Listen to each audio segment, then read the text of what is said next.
உங்க அக்காவை பார்த்த மாப்பிள்ள கோகுல் கிட்ட கோபியை பத்தி எடுத்து சொல்லு. கோபி மேல உங்க அக்காவுக்கு ஒரு சாஃப்ட் கார்னர் இருக்குல்ல, அதை பத்தி பக்குவமா எடுத்து சொல்லு. அது கூட உங்க அக்காவுக்கு இருக்கிற தடுமாற்றத்தையும் எடுத்து சொல்லு.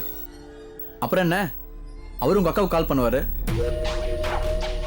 இந்த பிரச்சனையை நம்ம ஆரம்பிச்சாதான் உங்க அக்காவுடைய நேரமும் கவனமும் அதுல போயிடும். அதுக்கப்புறம் நம்ம நிம்மதியா இருக்கலாம். என்னடா இவன் இந்த அளவுக்கு கிரிமினலா யோசிக்கிறானேன்னு நீ தப்பா நினைக்காத ரோகிணி.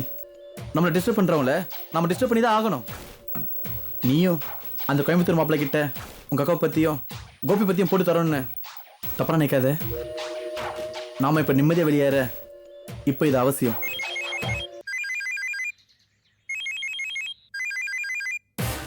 ரோகிணி, உங்க அண்ணன் தான் கால் பண்றான். பேசு. ஹலோ. சொல்றா அசோக். சங்கர், எங்கடா இருக்க? இங்க பக்கத்துல தான்டா. உங்க வீடு பக்கத்துல தான் இருக்கிறேன். நீ உடனே கிளம்பி வீட்டுக்கு வா, முக்கியமான விஷயம். சரிடா, சீக்கிரம் வா.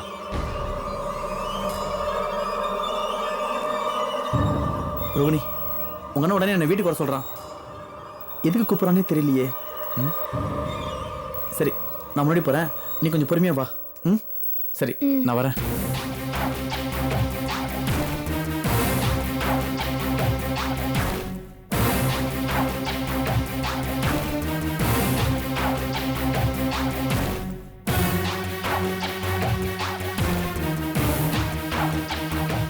அசோக், என்னடா அவசரமா சொன்ன?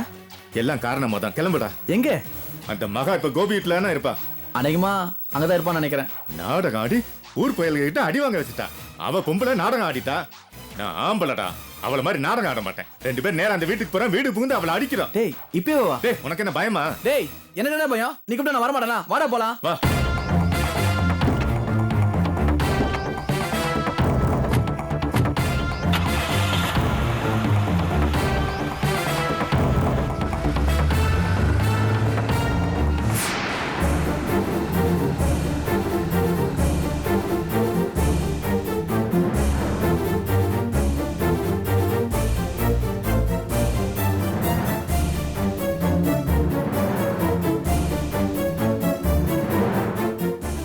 ஹலோ, இன்ஸ்பெக்டரா?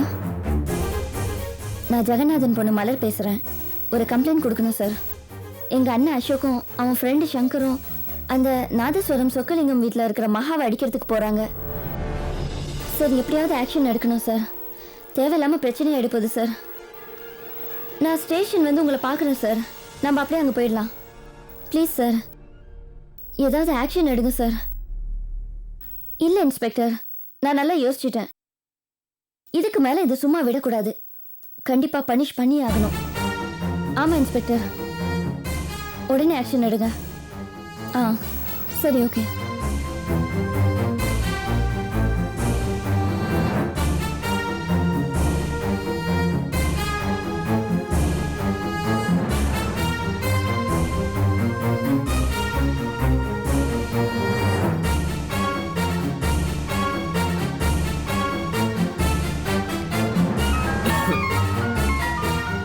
Hello, Gokul here.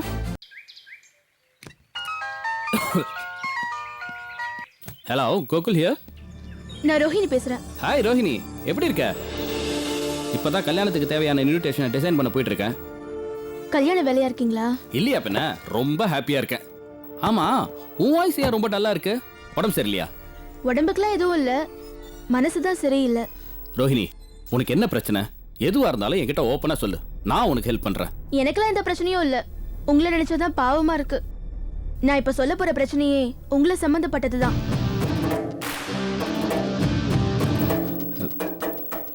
என்ன பிரச்சனை? அது நான் எப்படி சொல்றதுன்னு எனக்கே கொஞ்சம் தயக்கமா தான் இருக்கு. இருந்தாலும் உங்களை மாதிரி ஒரு நல்ல மனுஷன் கிட்ட இத சொல்லித்தான் ஆகணும். ரோஹிணி, என்ன பிரச்சனை? புதிர் போடாம எதுவா இருந்தாலும் என்கிட்ட ஓப்பனா சொல்லு. அது வந்து கோபியை பத்தி உங்களுக்கு நல்லா தெரியும். அவரை பத்தி தான் நான் சொல்ல வரேன். அந்த லெட்டர் பத்தி கூட உங்களுக்கு தெரியும். அந்த லெட்டருக்கு இப்ப என்ன? அதுதான் கோபி எழுதலையே. அந்த லெட்டர் அவன் எழுதல, ஆனாலும் அவனை வச்சு சில புது குழப்பங்கள்ல வந்திருக்குன்னு நான் ஃபீல் பண்றேன். என்ன என்ன குழப்பம்? எங்க அக்காவுக்கு அவன் மேல ஏற்கனவே ஒரு சாஃப்ட் கார்னர் இருந்துச்சு.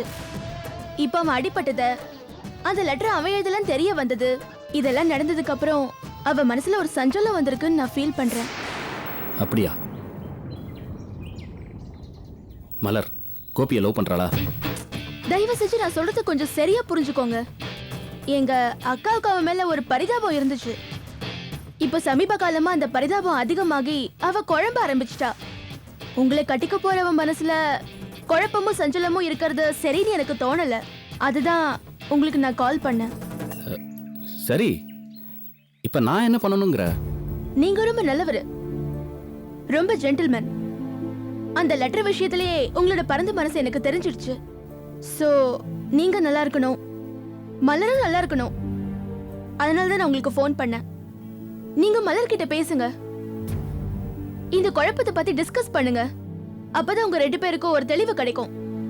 உங்களோட வாழ்க்கை இப்படி குழப்பத்துக்கும் சஞ்சலத்துக்கும் நடுவுல ஸ்டார்ட் பண்ணக்கூடாதுன்னு நான் ஆசைப்படுறேன். புரியுது ரோஹிணி. வயசுல நீ சின்னவளா இருந்தாலும் நல்ல மெச்சூர்டா தான் இருக்க. நான் கூட பிறந்தவளை பத்தி சொல்றேன். இது தெரிஞ்சதுன்னா எவ்வளவு பெரிய பிரச்சனை ஆகும்னு உங்களுக்கே தெரியும். அதனால தயவு செஞ்சு இது நான் சொன்னேன்னு யார்கிட்டயும் சொல்லிடாதீங்க. நீங்களா பேசுங்க. இந்த கோபி விஷயத்தை கிளியர் பண்ணாம நீங்க கல்யாணம் பண்ணிக்கிட்டீங்கன்னா உங்க 2 பேருக்குமே நல்லதில்ல. Right, you are right. நான் பாத்துக்கிறேன். இன்னும் சொல்ல போனா இந்த இன்விடேஷன் டிசைன் பண்ற வேலையை கூட இத மலர்கிட்ட பேசினதுக்கு அப்புறம் வச்சுக்கோங்க. நான் சொன்னதெல்லாம் உங்களுக்கு புரிஞ்சிருக்கும்னு நினைக்கிறேன். நான் வச்சிடுறேன்.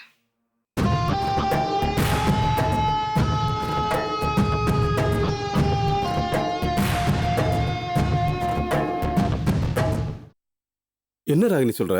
திருப்பூர்ல தான் எல்லாரும் அடிபட்டு ஹாஸ்பிட்டல் கிடக்கான்னு சொன்னா பிரேசியுடன் மாமா அடிபட்டு கிடக்காருங்கிற? ஆமாண்ணே. யாரு? அம்மாவும் மகாவும் போயிட்டு இருந்தாங்களா? அம்மா, என்னப்பா?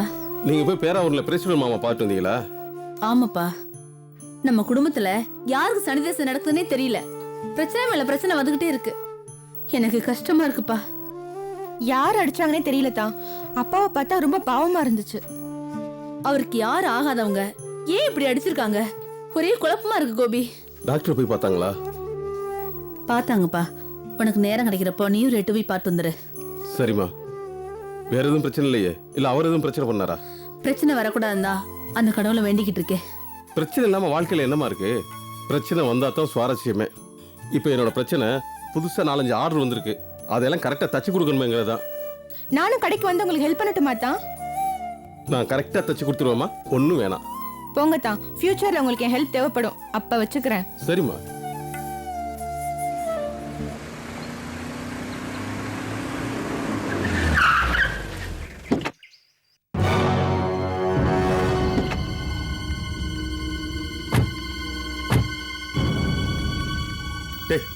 வாடா உள்ள போலாம். அந்த மகா வீடு புகுந்தாவது 4 சாத்து சாத்தணும். அப்பதான்டா என் ஆத்திரம் அடங்கும். வாடா. அசோக், பொறுமையா இரு. முதல்ல நோட்டம் பார்க்கணும். டேய், யார் அவன் டைம் வேஸ்ட் பண்ணிட்டு வா போலாம். சொல்றேன்ல, முதல்ல அந்த பொண்ணு உள்ள இருக்கா நமக்கு தெரியணும். அப்புறம் உள்ள போலாம். டேய், அங்க ஒரு அம்மா வராங்க பாத்தியா? அந்த அம்மாவை உள்ள அனுப்பி மகா இங்க இருக்கான்னு தெரிஞ்சுக்கலாம். கூப்பிடு. ஏமா ஏமா, ஒரு நிமிஷமா. என்னைய கூப்பிட்டு? ஆமாம்மா, எனக்கு ஒரு சின்ன உதவி பண்ணணும். என்னங்க இது? நீங்க யாரு எவருனே தெரியாது எங்கிட்ட வந்து உதவி கேக்குறீங்க? அது ஒண்ணும் இல்லம்மா, இவனோட பொண்டாட்டி இங்க இருக்கா. நாரசுரம் வாசிக்கிறார்ல சொக்கு, ஆமா. அவர் வீட்டுல இருக்கா. இவன்கிட்ட கோச்சிக்கிட்டு இங்க வந்துட்டா. இவன் கூப்பிட்டா அவ வரமாட்டா. நீங்க தான் கொஞ்சம் கூப்பிடணும். ஐயோ, இது நீங்க வம்பா போச்சு. புருஷன் பொண்டாட்டின்னு சொல்றீங்க, அவங்க சண்டையை நீங்க பேசி தீக்காம என்னையும் கூப்பிடுறீங்க? இல்லம்மா, அவங்க 2 பேரும் பேசிக்க மாட்டாங்க. நீங்க பெருசா எதுவும் பண்ண வேண்டாம். இவன் பொண்டாட்டி பேரு மகா, அவ பேரை சொல்லி வெளியே கூப்பிடுங்க. வெளியே வந்தது நாங்க பேசிக்கிறோம். இந்தம்மா, இது செலவு வச்சுங்க. யோசிக்காதீங்கம்மா, வாங்கிக்கங்க. பணத்துக்கு பணமா ஆச்சு. புருஷன் பொண்டாட்டி சேர்த்து வச்சு புண்ணியம் கிடைக்கும்ல, வாங்கிக்கங்கம்மா. பிடிங்க. போங்க. அம்மா, பொண்ணு பேர் மகா.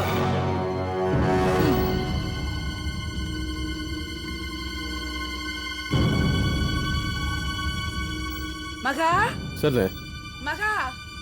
அப்புறம் கூப்பிடுறேண்ணே. வச்சுறேன்.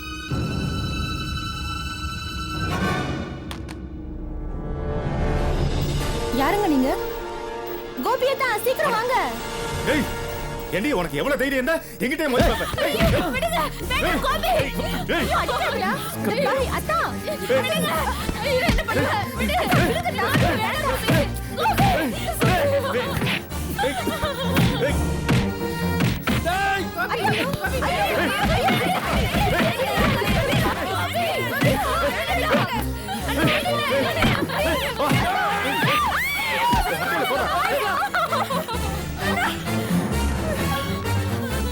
யோ அறிவு இருக்கா உனக்கு? பெரிய வீட்டு பிள்ளை மாதிரியா நடந்துட்டு இருக்க? ஒரு பொண்ணை வீட்டுக்குள்ள புந்து அடிக்கிறது வந்திருக்க. உங்க அப்பா எவ்வளவு பெரிய ஆளு? அவரும் அவனா நீ? உங்க அப்பா மூஞ்சிக்கா விடுறா இல்ல நடக்கிறதே வேற. சார் சும்மா மிரட்டாதீங்க சார். எதா இருந்தாலும் கோர்ட்ல டீல் பண்ணிக்கலாம். ஓ கோர்ட்ல பாத்துக்கலாமா? ஏங்க பாதிக்கப்பட்டவர் நீங்க. அவர் மேல கம்ப்ளைண்ட் கொடுங்க, நான் பாத்துக்கிறேன். கம்ப்ளைண்ட்லாம் வேணாம், வார்ன் பண்ணி அனுப்புங்க. இல்ல நீங்க கம்ப்ளைண்ட் கொடுங்க. இந்த மாதிரி ஆளுங்களுக்குலாம் அப்படி பண்ணாத புத்தி வரும். அவங்க சொல்றதா கரெக்ட். அன்னைக்கு ரோட்ல இவன் கைய பிடிச்சு இழுத்தப்ப இவன் மேல கம்ப்ளைண்ட் கொடுத்தாங்க. போய் சொல்லாத. இப்போ என்னடா வீடு புகுந்து அடிக்க வரான். அத்தா இவன் மேல கம்ப்ளைண்ட் கொடுங்க. அதெல்லாம் வேணாமா? என்னண்ணே புரியாம பேசிட்டு இருக்க? அவன் பண்ண காரியத்துக்கு வெட்டி போடாம நீதி நியாயம் பேசிட்டு இருக்க? அத்தா இப்ப அவன் மேல நீங்க கம்ப்ளைண்ட் கொடுக்குறீங்களா இல்ல நான் கொடுக்கணுமா? அதெல்லாம் வேணாமா? இங்க பாருங்க சார், இது பிரச்சனைக்கு மேல பிரச்சனை தான் வரும். முதல்ல இவர் ஒரு தப்பு பண்ணாரு, பதிலுக்கு இதுவும் ஒரு தப்பு பண்ணிருச்சு. இன்னைக்கு எல்லாம் சரியா போச்சு. இங்க பாருங்க, மறுபடியும் இது மாதிரி பண்ணா இன்னைக்கு என்ன நடந்துச்சோ அதான் நடக்கும். சார் கூப்பிட்டு வார்ன் பண்ணி அனுப்புங்க. இனிமே இந்த வீட்டு வாச பக்கம் அவர் வரவே கூடாதுன்னு சொல்லிருங்க. ஏய் இதான் ஃபர்ஸ்ட் அண்ட் லாஸ்ட் வார்னிங். இனிமே யார்ட்டையும் பிரச்சனை பண்ணேன்னு வச்சுக்க, யாரும் கம்ப்ளைண்ட் தர தேவையில்ல. நானே உள்ள தூக்கி வச்சிருவேன். முதல்ல கிளம்பு. வீட்டுக்கு வா. வரமா தலுமா. கோபி சாரிங்க. நீங்க எதுக்கு மேடம் சாரி கேக்குறீங்க? இங்க பாருங்க, சரியான நேரத்தில் நீங்க போலீஸோட வந்தீங்க. இல்லைன்னா இந்த சண்டை எதுல போய் முடிஞ்சிருக்கும் எனக்கே தெரியல. நாங்க தான் உங்களுக்கு தேங்க்ஸ் சொல்லணும். இவனை என் அண்ணன் சொல்லிக்கிறதுக்கே எனக்கு வெக்கமா இருக்குது. அவன் ஏதோ மகாவை அடிக்கிறதா பேசிட்டு இருந்தான். ஆனா தான் நான் போலீஸை கூட்டிட்டு வந்தேன். நான் உங்ககிட்ட போன்ல பேசுறேன்.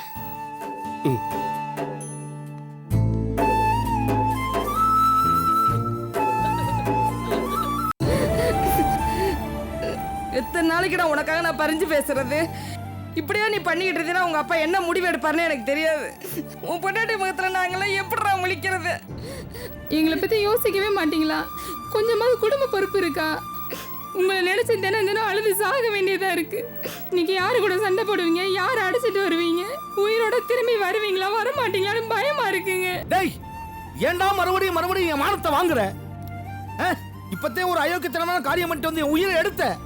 நானும் மலரும் சொக்கு வீட்டுக்கு போய் அந்த மகாவை பார்த்து போலீஸ் கேஸுக்கு போயிடாரு சொல்லி மன்னிப்பு கேட்டு வந்தோம். அந்த டென்ஷன் மாறுறதுக்குள்ள மறுபடியும் இப்படிப்பட்ட ஒரு காரியத்தை பண்ணிட்டு வந்து நிக்கிறேன். ஏண்டா ஏண்டா என்ன சொன்னாலும் உனக்கு உரைக்க மாட்டேங்குது. பொம்பளை பிள்ளைன்னு பார்க்காம வீடு அடிக்க போயிருக்கேன். அந்த பொறிக்கிறாஸ்க சங்கரோட சேர்ந்துக்கிட்டு எத்தனை நாள் சொல்லியிருக்கேன் அந்த பையனோட சேராடான்னு. ஏண்டா டேய் இனிமேல் அவனும் உன்னையும் ஒன்னா பார்த்து அவனை விட்டுருவேன். உன்னை காலக்கையை வெட்டி போட்டு வீட்டுல கஞ்சி ஊத்துவேன், புரிஞ்சுக்க. டேய் அவன் நினைச்சிருந்தானே வச்சுக்க, உன்னை அட்டெம்ப்ட் ரேப் கேஸ்ல போட்டு 10 வருஷம் ஜெயில உள்ள தள்ளி இருக்கலாம். எதையாவது சிந்திச்சு பாக்குறியாடா நீ? ஏண்டா உனக்கு பொண்டாட்டி பிள்ளை இருக்குல்ல, நினைச்சு பாத்தியா? கொஞ்சமாவது நினைச்சு பாத்தியா? ஏண்டா இப்படி கேடுகிட்ட நம்ம நடந்துக்கிற? முழிக்கிற முடிய பாரு. ஆளு வளர்ந்துருக்க வழியா கொஞ்சமாவது அறிவு வளர்ந்துருக்கா? நீ ஜெயிலுக்குள்ள போனேனா என் மான மரியாதை குடும்ப கௌரவம் என்னடா ஆகுறது? மலரை கட்டிக்கிறவங்க நம்மள காரி துப்புவாங்கடா. ஏண்டா இப்படி ஒவ்வொரு தடவையும் ஒரு காரியம் மட்டும் வந்து குத்துக்கள் மாதிரி நிக்கிறியாடா? நானும் உன்னை திறந்தாலும் திட்டுறேன். எனக்கே வெக்கமா இருக்குடா. உன்னை என் பிள்ளைன்னு சொல்லிக்கிறதுக்கு அவமானமா இருக்கு. கொல்லியோட பிள்ளை இல்லைன்னு உன்னை பெத்ததுக்கு நீ என் உயிரை எடுக்கிறவனே பிறந்திருக்க.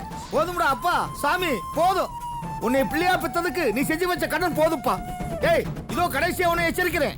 இது மாதிரி இன்னொரு தடவை பண்ண உனக்கு பொண்டாட்டி இல்ல, பிள்ளை இல்ல, அம்மா இல்ல, அப்பா இல்ல, சொத்து இல்ல, சுகம் இல்லன்னு விடுதலை பத்திரம் எழுதி வாங்கிக்கிட்டு உன்னை இந்த வீட்டை விட்டு விரட்டுறது தவிர வேற வழியே இல்ல. இந்த விட்டோட இந்த சனியை ஒளிஞ்சிச்சுன்னு நாங்க நிம்மதியா தலைமுறை விட்டு இருப்போம். போ அவ்வளவுதான். ஏன்டா இப்படி எல்லாம் பண்ற? சும்மா கடுப்ப கலப்பா உள்ள போமா. பெருசா பேச வந்த என்னடி வாடிக்கா உள்ள போ. என்ன பேச்சு பேசிட்டு போறாரு?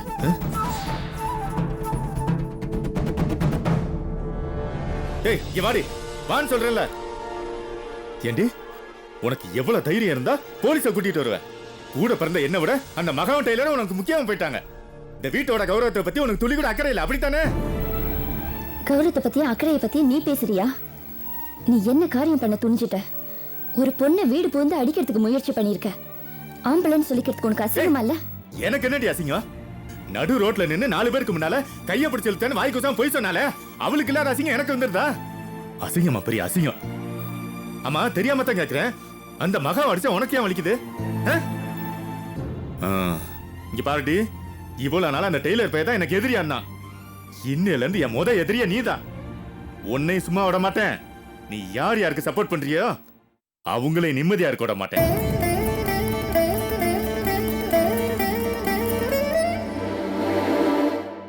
மனுஷங்களா அவங்க உருப்படவே மாட்டாங்க. எவ்வளவு தைரியம் இருந்தா வீடு புகுந்து வந்து சண்டை போடுவாங்க. அவனை செருப்பாலே 4 அடி அடிச்சிருக்கணும், போலீஸ்ல பிடிச்சு கொடுத்துருக்கணும். பெரிய தப்பு பண்ணிட்டேன்னு நீ. நீ அதிக தரமா பேசாத. பேசாம இருக்கியா நீ? இப்ப ராகினி எதுக்கு திட்டுறீங்க? அவ சொன்னதுல என்ன தப்பு இருக்கு? நீங்க போலீஸ்ல கம்ப்ளைண்ட் கொடுத்துருக்கணும். புரியாம பேசாத மகா. நீ அவனை நடு ரோட்ல வச்சு அடி வாங்கி கொடுத்த. அதுக்கப்புறம் என்னாச்சு? விட்டனா அவன்? நம்ம வீட்டுக்குள்ளே புகுந்து பொம்பளை பிள்ளைன்னு கூட பார்க்காம அடிக்க வந்தவன். அவ்வளவு கேவலமானவன். அவனை எப்படி ஹேண்டில் பண்ணணும் தெரியுமா? திருப்பி போலீஸ் கேஸ்னு போனோம்னு வச்சுக்க, அடுத்த நாள் அவன் வெளியில வந்துருவான். வந்து சும்மா இருக்க மாட்டான், மறுபடியும் வீட்டுக்கு வருவான், பிரச்சனை பண்ணுவான். நாங்க வேலையில பார்க்க வேணாமா? நாங்க வேலைக்கு வந்த பிறகு இன்னைக்கு வந்தானா போனானா, நம்ம பிள்ளை வெளியில போனுச்சுல, வெளில போயிட்டு திரும்பி நிம்மதியா வர முடியுமா? அவன் பிரச்சனை பண்ணுவானேன்னு கவலைப்பட்டுட்டே இருக்க முடியுமா? அதனாலதான் இப்பெல்லாம் பண்ணேன். அப்ப வேணுக்குமே பயந்துக்கிட்டு தான் விட்டு கொடுத்தீங்களா? ஐயோ, இது பயம் இல்ல மகா. பயங்கிறது நம்ம குடும்பத்து மேல இருக்கிறது தான். இவங்கள சில பேரை சில மாதிரி தான் டீல் பண்ணும். இவன் இப்படித்தான் டீல் பண்ணும். இனிமே பாரு, இந்த பிரச்சனைக்கு வரமாட்டான். நீங்க சொல்றதும் சரிதான். ஆனா ஒண்ணு, கண்ணுக்கு குளிர்ச்சியா இன்னைக்கு அவனை 2 போடு போட்டீங்க பாத்தீங்களா? அதுவே போதும், திருப்தியா இருக்கு. எனக்கு இன்னைக்கு நடந்ததுல திருப்தியான விஷயங்கிறது, கூட பிறந்த அண்ணன் கூட பார்க்காம மலர் மேடம் போலீஸை கூட்டு வந்தாங்க பத்தியா? அதான் சூப்பர்.